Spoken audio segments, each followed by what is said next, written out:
Hello friends, good morning. তোমরা সবাই কেমন আছো? আমি ভালো আছি। আশা করি তোমরা সবাই ভালো আছো। আমি আর বর্ষা দেখো রেডি হয়ে চলে গেছিলাম পানাগড় শপিং করার জন্য। করে দুজনে মিলে বুধবুধ থেকে পানাগড় এসেছি শপিং করতে। 1 ঘন্টা হয়ে গেছে ওই দোকানে থাকা, ঘুম চলে এসেছে। এবার বাড়ি যাবো তো ঘরে খাইনি, এখনো কিছু খাইনি, কিছু বলার নেই, শুধু দাদাটা তাকাচ্ছে।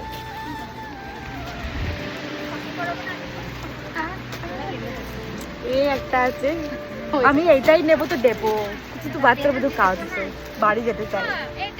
আর ভালো লাগছে না, আমি বাড়ি যেতে চাই। অনেক বাবা বাইককে ফেল করে দেবে, স্কুটি চালাবে, ডাম্পার দিয়ে উড়িয়ে দিচ্ছে আমাকে। তারপর আমরা সবাই কেনাকাটা করার পর দুজন মিলে বেরিয়ে পড়লাম। সত্যি কথা বলতে অনেকটা বেশি লেট হয়ে গেছিলো আর সবার খিদেও পেয়ে গেছিলো। তারপর আমরা দুজন মিলে বাড়ি চলে এসেছিলাম। বাড়ি আসতে অনেকটাই বেশি লেট হয়ে গেছিলো। তারপরে তো সেদিন আমরা রাতে ট্রেন ধরে চলে গেছিলাম শেওড়াফুলি। তোমরা সবাই দেখেছো তারকেশ্বরের ব্লগটা। তারপরে আমরা রিটার্ন আসার পর এখানে আমাদের বুধবুধের হচ্ছিল মেলা, শ্রাবণী মেলা।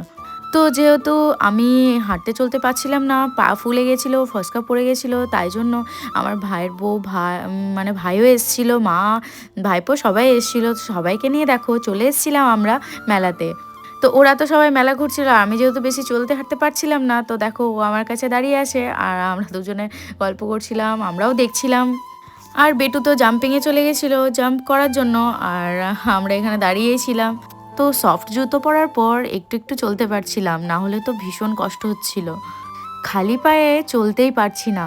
দেখো এখানে অনেক কিছু ছিল, এখানে কিছু কিছু নিয়ে নিয়েছিলাম। তো যা কেনাকাটা করার সব কিছু করে নেওয়ার পর দেখো এখানে চলে এসেছি।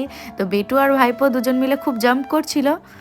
তো ভাইপো যেহেতু একটু ছোট, ও একটু একটু ভয় পাচ্ছিল, আর বেটু তো বাপরে ও একাই 100। তোমরা তো সবাই জানো বেটু জাম্পিং পেলে আর কিছু চায় না, আর যেখানেই মেলায় যাক ও এসব করবেই। ওর কিছু নেব এসব ওর থাকে না, যে এটা এটা কিনবো, ওটা ওটা দাও মামা, এসব না। জাম্প করাও, আমি জাম্পিং করব, শুধু এটাই বলতে থাকে।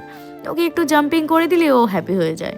তো যেহেতু বৃষ্টি হয়েছিল দেখো কাদা কাদা হয়ে আছে জায়গাটা, আর শ্রাবণ মাস মানে বৃষ্টি হবে না তাই কি হয়।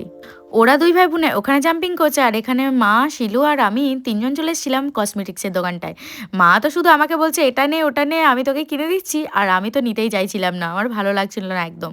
তো তারপরে যেহেতু অনেকটা লেট হয়ে গেছিলো, সবাই খাওয়া দাওয়া করে মেলাতে আমরা বাড়ি চলে গেছি।